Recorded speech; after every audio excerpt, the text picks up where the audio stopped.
Welcome to Everything Casual, bringing you original football casual videos from the golden era of the 80s and 90s, right up to current day. Football away day stories and historic clashes between football firms. Subscribe so you don't miss out. We upload videos every week. Welcome back. Today we are looking at the apparent birthplace of the casual scene that also has one of the most secretive, least known about firms. We are talking about Liverpool FC, the Urchins, the Runcorn Riot Squad, and the Ordinary Mob, and there have been more firms associated to the Liverpool team. If you do enjoy this video, can I ask that you give it a like and share to other Liverpool fans or casual lads that may want to watch it. If you disagree with anything in this video or you want to add to the story, then please leave a comment. Your comment will be made welcome. This is a place where we can all reminisce about the good old days and share football stories. Credit to Old School Football, lad Andy Nichols, for some facts and information used in this video. I will leave a link in the description if you are interested in any of his books. Scally is a must-read to any football casual. We will start with a bit of history, and then we will get to the juicy bits, actual football lads, talking about the casual element of Liverpool. Anyway, let's jump straight in. The Urchins. Emerging in the 1970s, the Urchins became the primary hooligan firm associated with Liverpool FC. They were predominantly found on the Kop and gained notoriety during the height of football hooliganism in England. Over the years, their activities have diminished, but they occasionally surface in reports. For instance, in the year 2015, 2 members received football banning orders after initiating a fight with Manchester City fans. Additionally, Kevin Powell, a fugitive wanted for 2 murders, was identified as having connections with the Urchins, Runcorn Riot Squad. The Runcorn Riot Squad is another firm linked to Liverpool FC, though detailed information about them is scarce. Their name suggests ties to Runcorn, a town approximately 11 miles southeast of Liverpool's city centre. Annie Road End Crew. The Annie Road End Crew was associated with the Anfield Road end of Liverpool Stadium. Members like Nicky Alt have recounted their experiences in publications such as The Boys from Merseyside, providing insights into the crew's operations during their active years. From the early 50s to the start of the 60s, the population of Kirkby grew from 3,000 to 52,000. The small Lancashire village had been swamped by ex-townies. It was like little Liverpool in the fields, and, with one of the largest concentrations of young people in the whole of Europe, mobs of youth started to trek the surrounding areas to discover their new place of occupation. Gangs formed around the 4 different districts of Northwood, West Vale, South Dean and Tower Hill. Sociologists became fascinated with the place, and documentaries were made for TV by Ray Gosling, the well-known film producer. Huge gangs of boot boys, sometimes numbering 300, would roam across the new battleground to look for fights with the neighbouring districts of Croxteth, Fazakerley and Cantrell Farm. If they couldn't find a battle, they'd go back to their own area, regroup and fight with each other. At 10 years of age, I'd witnessed a few mass battles and thought they were superb viewing, although walking to a distant newsagent's for my dad's newspaper when the local shop was sold out could be daunting at times. You would always have the snivelling little shit at the back of the mob waiting to spit in your face and rob your money. Mounted police were eventually drafted in the year 1974 to quell the bootboy wars, and they based the hit TV series Z Cars, the 70s version of the bill, on Kirkby, New Town. The real busies had already been shipped in large numbers a few years earlier during the Tower Hill rent strike, which was beamed across the nation via the main news bulletin almost every night of the week. Here was Nob Hill, as we used to call it, an area not much bigger than 2 square miles, that defied a whole government and its new legislation for a higher rent. Some would say that amounted to rebellion of the highest standard. People who wouldn't budge ended up in jail, and some, unbelievably, are still in debt to this day for not giving in. It was obvious to any part-time sociologist that the place was almost totally made up of a unionised socialist population. Most people were in low-paid employment with large companies like Birdseye, AC Delco, English Electric and Kraft housing the majority of the clocking on cards. Once the Tories came to power in the late 70s, those jobs and the larger companies started to close for good, or move their operation down south to the less rebellious and more obedient conservative heartlands. Most Reds supporters in the past never had the money or the means to get to distant away games every second Saturday. Maybe Bolton, Manchester or Yorkshire were okay to travel to, but places like Aberdeen, Southampton and Norwich could seem like the other side of the world. If you are a bit of a dresser and you love designer clothes, especially some of the brands worn on the terraces, but don't want to pay silly prices, but don't want to wear moody fake clothes either, then check out my shop on Vinted. Just go on Vinted and type in everything casual and my garms should pop up.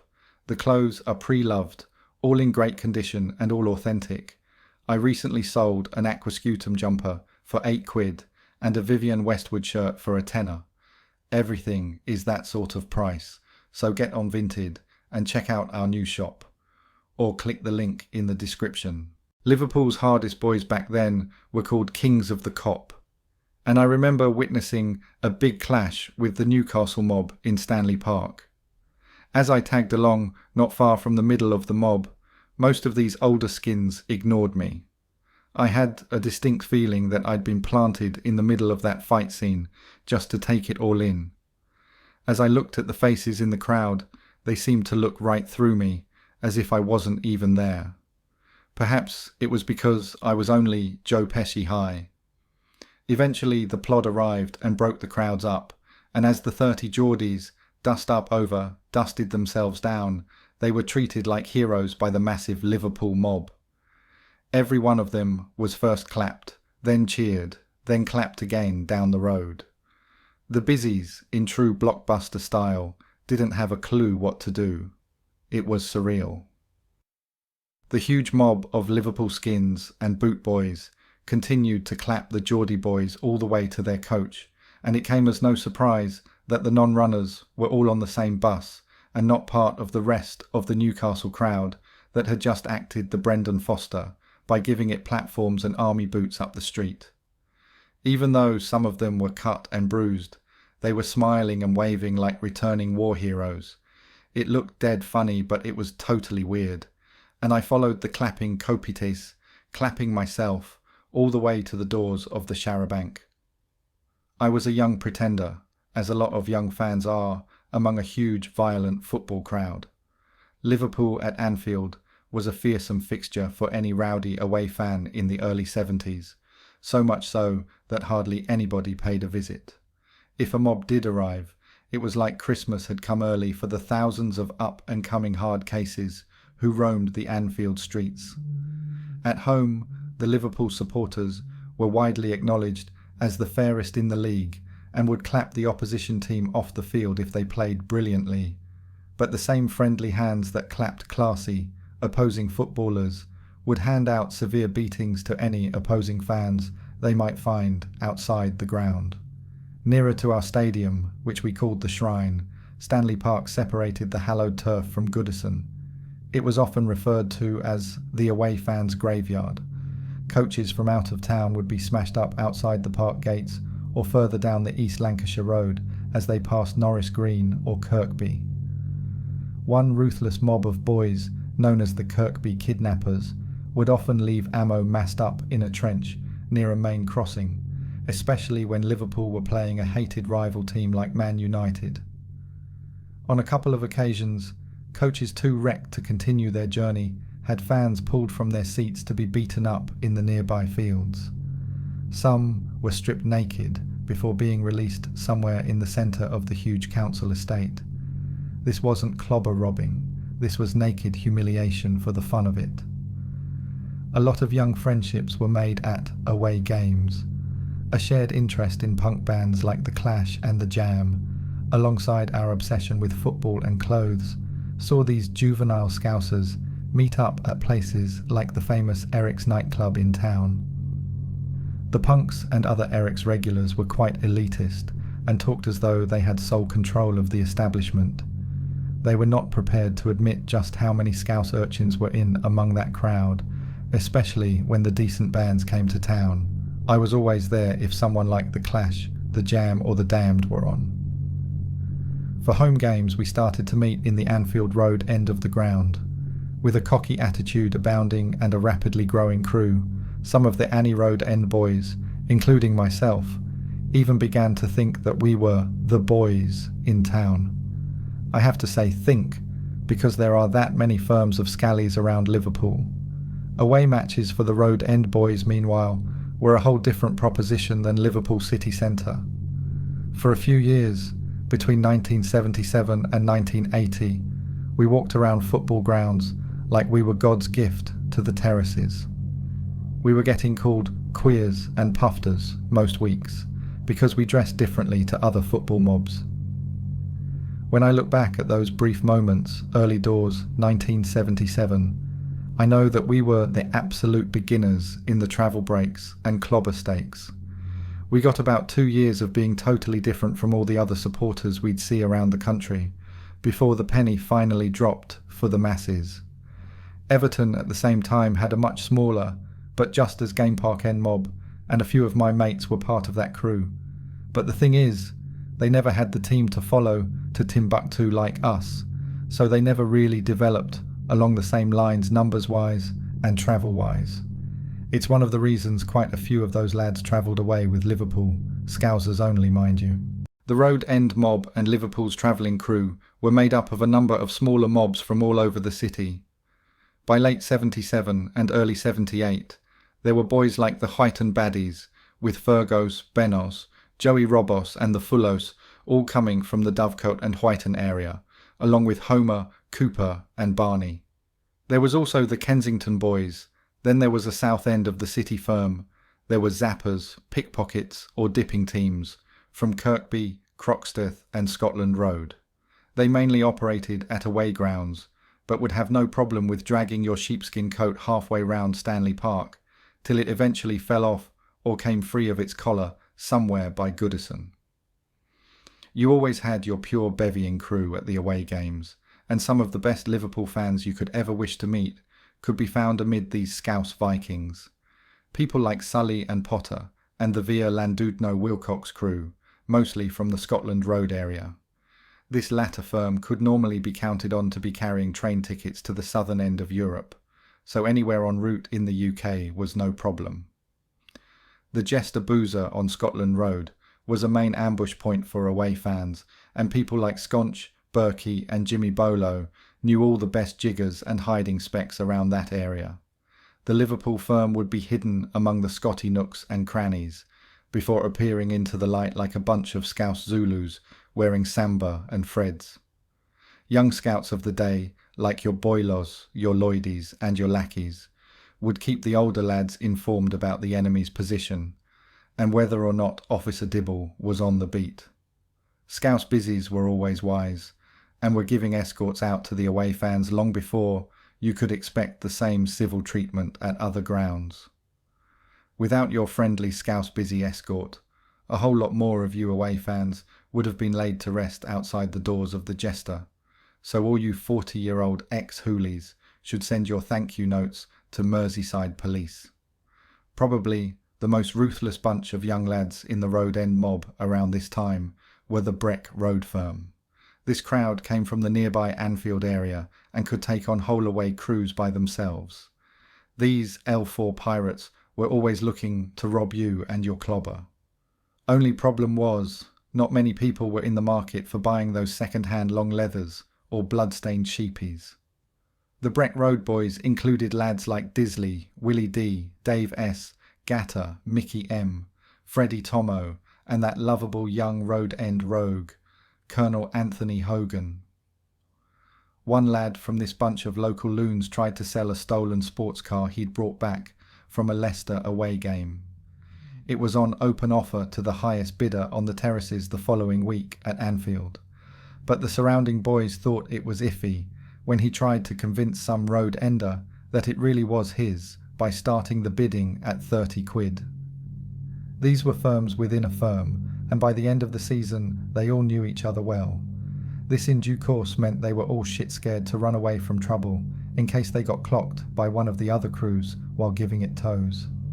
If that happened, you'd be leathered for being a shitbag. If you were totally outnumbered, my mates and I often were because we always arrived too early, then that was acceptable. But if the odds weren't too bad, the shame and face up to a whole load of stick at the next game. Some of the closer away games like Stoke, Burnley, Bolton and Blackburn would see grounds and towns almost taken over for the day. Places like Stoke, Burnley and Derby had a reputation among Scousers for being full of women, and a lot of lads actively went out of their way to have a bird at every away game. It was similar to the sailor's mentality of a girl in every port. Some developed serious relationships with girls they'd met at football matches, and one time at Stoke's Victoria Gound, where we'd usually have half the stadium, it seemed like there were ladies galore standing about with the lads. The first busies to patrol the fences separating the two sets of supporters down at the Anfield Road end became well-known characters themselves. The main two were Blackbeard and Flatnose. Their nicknames are self-explanatory really. Blackbeard was an out-and-out hooligan in a plod uniform. He would get stuck right into the home or away fans. It all depended on who was kicking off the most on any given Saturday. Ask an Annie Road ender about any old faces from those seasons, and he'll put Blackbeard right in the mix, as this cop would smack anyone who so much as looked at him for too long. I've seen those two busies beat up whole-away mobs with their truncheons, when you actually saw a mob, that is. The first big mob to arrive en masse was, surprisingly, Coventry City. In November 1977, for whatever reason, the boys of Cov brought a huge mob for the League Cup fourth round. The League Cup was important to teams like Coventry at the time, so Liverpool gave them about 8,000 tickets. I'm telling you this for three reasons. Firstly, it was the biggest mob at Anfield since maybe Celtic in the year 1966. Secondly, Coventry were never renowned for any big away support. And thirdly, and most importantly, it seemed like half their fans were wearing sheepskin coats for the cold November night match. Who knows? Maybe in Coventry that week they had a 2-for-1 offer on sheepies. Either that or you got a free one with every season ticket you bought. They had to find a crowd from somewhere. You might be wondering why this third point was the most important. Let me explain. Liverpool played West Ham a few days later, and West Ham had brought a little mob of 3,000 to 4,000 fans. A lot of them were punks, skins, and just ordinary supporters. They weren't dressed like us, they were mainly donkey jacket boys. I knew a couple of these West Ham lads, and a couple of their mates kept commenting on why so many Liverpool boys were wearing brand new sheepies. Get my drift? Coventry's fans had been followed down the back streets and jiggers of Anfield by hundreds of young scallies before being jumped on, with restrained violence I might add. No need to damage the sheepies, and Cov were never a bad enemy before being relieved of their coats and whatever they contained. It was a sort of mass mugging, and at this next home game against the East End's finest, which we won easily as usual, I was in among the Hammers fans, speaking to a few lads who thought it was a carry-on from the old skinhead tradition of wearing sheepskin coats to the match. But it wasn't. It was because Coventry's fans had been daft enough to wear their nice new coats on a cold, rainy Anfield evening. If I had to pull one good battle from the bobble hat, it would have to be Man United in the FA Cup semi-final at Goodison in the year 1985. If they hated us before that game, they fucking despised us after it. It was the game that ended up all over the papers for the levels of violence, and golf balls with nails hammered into the surface were pictured on the front of the Sunday papers the following morning. Before the game, vans were tipped up all around Everton's ground. Pubs were smashed to smithereens if they contained any Man United. and ambulances were zooming about all over the place, carrying the woolly-back casualties. Some pubs were smashed up so badly that their owners got the insurance firms to quickly do the necessary repairs before selling on to people who made the first decent offer. They'd reached the end of their tether after seeing the levels of barbarity reach an all-time high. During the game, scouse firms were diving into the Man United end as though they were on kamikaze missions, and throughout the full 90 minutes, battles continually kicked off in the paddock and park end. At the end of the drawn game, the United fans wouldn't come out onto the street, as a reception committee of thousands lay in wait. The nailed-up golf balls were being thrown into the doorways, and bricks were hammering against the exit doors as the busies tried to push them out, while endeavouring to quell and move on the massive waiting mob. Gangs slid off to Stanley Park, only to return when the Manx left the ground, and attacks and hidings were instantly going off all over the park and ground circumference. Over the years, lads had been telling tales about getting vultured, picked off in a small number, or alone at Old Trafford, and if you weren't with the road end boys, there was always a good chance of this happening. So revenge had been the motive for a lot of the ferocity shown on semi-final day. By Saturday evening the savage onslaught was over, and with the build-up to the midweek replay at Main Road already underway, the Liverpool boys were talking of nothing else but more violence for the visit to Manchester. The word travels fast on the away mob grapevine, and soon enough an early evening train containing 300 Liverpool boys had its emergency cord pulled a mile or so before its normal destination, a stunt often used to avoid the expected waiting dibble. With no police about, the mob of lads were soon rampaging through the streets of Manny before chasing a firm of 200 septics into the doors of Victoria Street Station. They ended up running into the hands of the busies they'd tried to avoid.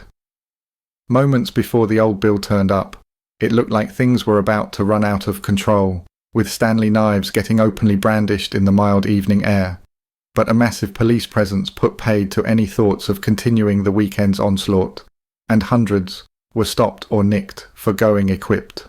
People were dropping weapons outside the ground while in the queue as the police set up a large-scale stop and search. Against the wall of the stadium lay hammers, blades, the same golf balls, darts, knuckle dusters, small iron bars, and even a crossbow. Manchester United won, and the Liverpool supporters rioted all the way back to the city centre. I walked back to town with the 500-strong mob who couldn't find any Man United to have a battle with, maybe due to them winning, because if they'd have been up for it, you might have been looking at the biggest football battle of all time. You could almost smell the violence in the air. Sometimes it was that bad. Houses around Main Road were smashed up, buses were wrecked, and cars were overturned, as the rivalry between the two teams escalated onto the streets, which was par for the course when these two teams met. It's unlikely the violence will ever reach those levels again. We never had any leaders, which was always the way coming from Cowboy Town. Some fellas were more violent than others, and some lads were bigger earners and grafters, but nobody would look up to a leader. It wasn't in the Liverpool make-up. Sometimes a certain crew would whisper the message that we were going in the home end next week, and you'd hear nothing till you were standing there waiting for the crew to arrive. West Brom, Sheffield United, Arsenal's North Bank and the Stretford End all got a visit from the road end crew. Liverpool had one ruthless massive firm of young scallies, but from Heysel onwards, in a kicking off sense, the young road end firm would never be as angry or as continually numerous as this again. In fact, it was only in the year 1989, when a sort of Annie Road End reunion took place for a fourth-round FA Cup tie at Millwall, that a seriously naughty crew that more than matched the old one arrived in town with the Reds. But here we are, in the last few shopping days before Christmas 1980. It's the run-up to a Boxing on Boxing Day clash with United, and, with no choo-choos readily available, for this take your selection boxes to the match day, coaches and cars have to be swiftly organised. Now, If you and your turkey sarnies didn't want to get a hard time at Old Trafford, then you went mob-handed, with the boys, usually by train. It was always the worst ground for getting vultured or picked off if you were alone. If you happened to be in a small group, with say 2 or 3 other scousers in a car, then it was on top. Now that was a definite no-no as far as visiting Mankland was concerned. Those septic tanks were never clued up in the clobber stakes, but were exceptionally clued up, probably top of the division when it came to sussing out a lone scouser. Clobber-wise, you stood out like a sore thumb, accent-wise, another sore thumb, and hatred-wise, you were absolutely despised, which had something to do with our cocky attitude and the serious success we were enjoying. So basically, it was another sore thumb. In fact, it was the only place on the planet where a scouser could have 3 sore thumbs. Boxing Day comes, arrive in Manny early, nowhere open. Eventually, our scallied-up driver finds this huge round boozer, shaped like a drum. I think it was called the Drum, but I could be wrong. It was on the main road into Old Trafford. Bevies start getting supped, songs abound, and that Christmassy feel starts to take over. We didn't leave that boozer until an hour before kick-off, arranging for the drivers to pick us up outside the ground at the end of the match, and you just knew that a full-scale rumpus was about to take place. The Dewsbury branch of Bikerman U eventually arrived, only to be greeted at the door with some serious right hooks, so the greedy manager complained and received a pint glass to the head, for which one Scouse lad eventually received 5 years jug. It was jug for jug and getting raucous. Here you had 100 or so of Liverpool's maddest scallywags, and as we walked up the road, it became evident that the reception committee had been pre-warned about our imminent arrival. There were thousands of them. It was about to erupt large scale, as I knew that none of these lads would run in front of each other. Quite a few blades came out of pockets. I've never carried a blade, never would. I always thought, and still think, that weapons were like a magnet for trouble. Blunt instruments like bats and bars, then maybe. But as the Stanleys came out, and with no Christmas turkeys to carve up, the reality that arses were about to be slashed in number fully hit me. Punches and digs were thrown on the edge of the tightly bunched crew, and one Man United scarf wearer who got a little too close got severely knocked out. Anyone who overstepped the mark was instantly jumped on by 5 or 6 scousers, and quite a few of the frontline boys were boxers, the same 10 or so lads who were always up for a little extra sparring. In the March of that same year, Liverpool had their biggest on top of all time when they played Spurs at White Hart Lane in the quarter-final of the FA Cup. That goal of the season machine, Terence McDermott, scored as good a volley as you're ever likely to see, to send Liverpool's travelling army into raptures, and Tottenham's massive home crew on a final whistle suicide mission. The goal of the season ended up causing the biggest on top of the season, trust a Kirkby fella. Before the game, the kids in the know had made a meet at Euston Station, so the main lads would all be together for that long dodgy trek down the Seven Sisters Road. The meet was organised for a little later than normal, to allow the shoppers in the crew their usual jaunt around the West End, where places like Bond Street, South Molton Street, Lily White's sports shop in Piccadilly, and Harrods and Beauchamp Place around the corner were always on the early morning itinerary. Once the early arrivals were all back at Euston, the main ordinary train arrived as planned, and a few hundred boys bounced off in fine fettle. Whenever this Scouse crew turned up away from home, the first chant would always be, "The Road End. Oh, we're the balmy Annie Road Army." Then, on entering the tube station, where all big crews would find their voice with that acoustic tubeway echo, the Clash's English Civil War would go up.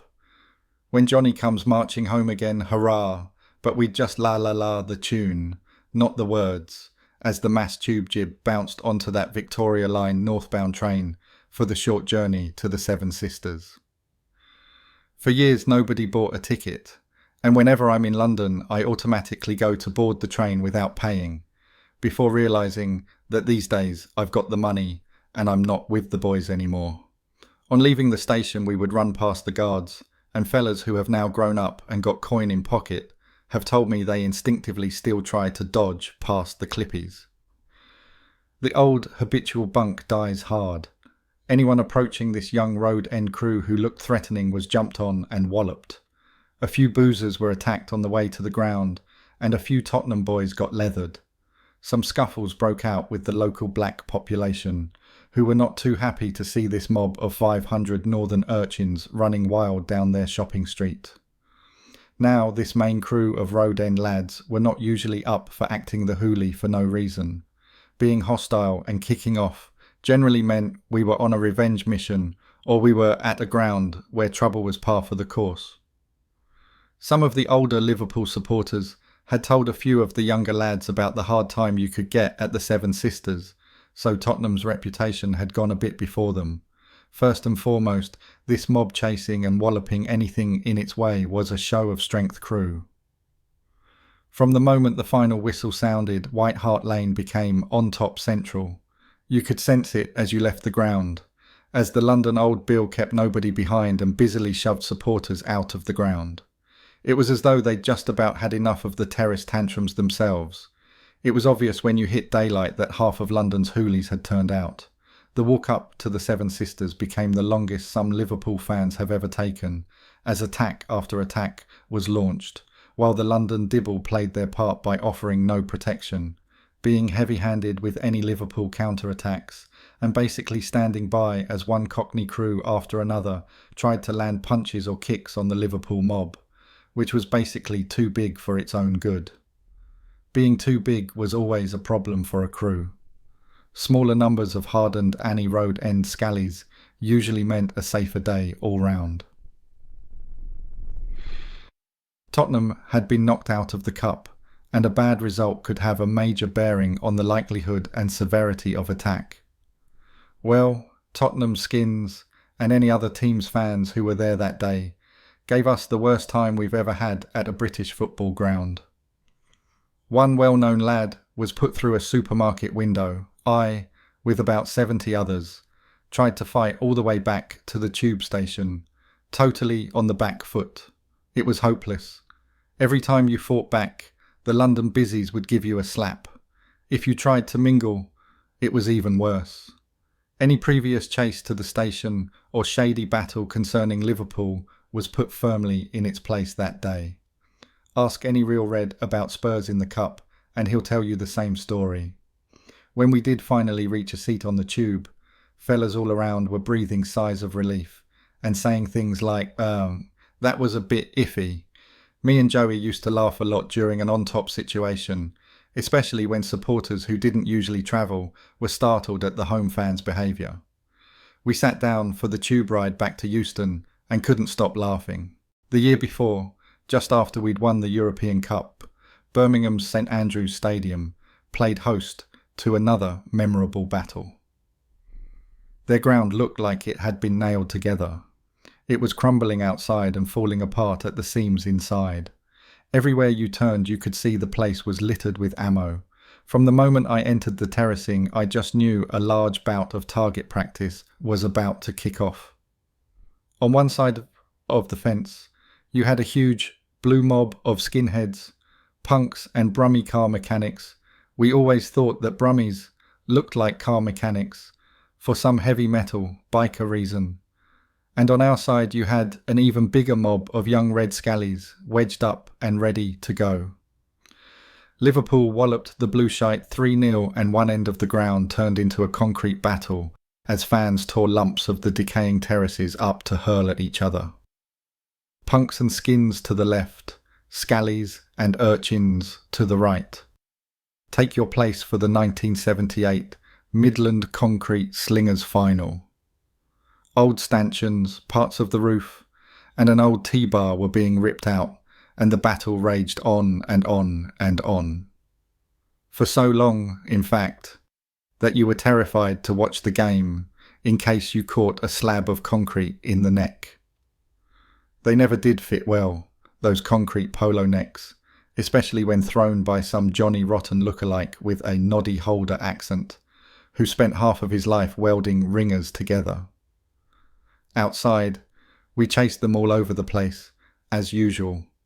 They won't like hearing that, as today they think they're dead hard. Ha! Their ground was always a doddle. In fact, I think they only got into football after Led Zeppelin split up. Either that, or their mob fell to bits when Ozzy Osbourne fucked off to the States. At least most of the Brummies playing a part in that Slingers final were skins and punks. I mean, how many Burberry-wearing Brummies does it take to shout Burberry out loud, before even their own porno chairman finally gets wind of the beige checkered onslaught? And being the fanny entrepreneur that he is, will he then decide to start selling Burberry dildos from the pages of Asian Babes, Brummie Bush, The Walsall Wank, or any other of his Brum City-owned tasty tit mags? Simple soccer economics tells you that more checkered dildo sales equals more money for quality players. Just shouting Burberry in a Brummie accent reminds me of that story about the world's greatest nuclear scientist, who happened to be from West Bromwich, and when he introduced himself likewise, nobody would believe him, as the accent just doesn't ring true for someone so brainy. Just try saying it. I'm the world's greatest nuclear scientist. Go on, in Brummie. Oh yeah, and the Feathercut Burners were back in town for that Scallies versus Punks day, as a couple of Sex Pistols' yellow spiky tops got turned into char-grilled Foo Young. Now I bet you've never heard of that Midland delicacy. That old woolly-back morning call that went cock-a-doodle-doo, that he'd woken up to at the crack of dawn, had been replaced by the tweet-tweet of a few trained-up scouse budgies. Joe should have thrown his airwear boot at the noisy cock and stayed in the flock all day. The few times I've been chased at football matches seem to etch their way into your memory a whole lot clearer and sharper than the time spent running after other firms. The young Annie Road End crew, due mainly to shame and having a firm of boys that was almost too big for its trainees, never really gave it toes en masse when all the boys were together. So most football firms provided a bit of a brief skirmish before giving it toes when they realised the full strength of the mob. If somebody at the front was flashing a blade, or quite a few were producing their Stanleys, then basically it was goodnight Vienna, confrontation station over. The bad thing about those decorators' daggers was obviously the thousands of stitches they gave out. And the only thing in their favour, if you can understand where I'm coming from, is that they nipped a lot of foot brawls in the bud. Not many gangs carried on fighting when they got a glimpse of a lad introducing Stanley to the crowd, and blade paranoia saved many a lone scouser's ass from getting kicked when he either produced the said weapon or kidded on that he was carrying one. It was a trick that worked for a good few years, till everyone was onto it. Blade paranoia saved my bacon on a couple of occasions, when I reached inside my keks for the non-existent carpet slicer, before chasing off my shit-scared would-be assailants. It found its way onto the terraces through scouse grafting crews, who, having found themselves compromised at a number of football games, decided that, with these mobs of vulture-type hooligans continually looking for prey and often sussing out their small scouse earning crew, they would start carrying the arse rippers as a form of insurance or deterrent. That was part one of the story about the history of the Liverpool FC firms. There is so much more to tell, more battles, more history. This is just half the story. I will see how this video does, and if there is a call for it, then I will put part 2 out. Thank you for taking the time to watch this video. If you subscribe, you will be notified when we release a new video. It could be your firm we make a video about next, so don't miss out and hit the subscribe button. You can find me on Facebook or email me if you have a good story to tell. See you next time.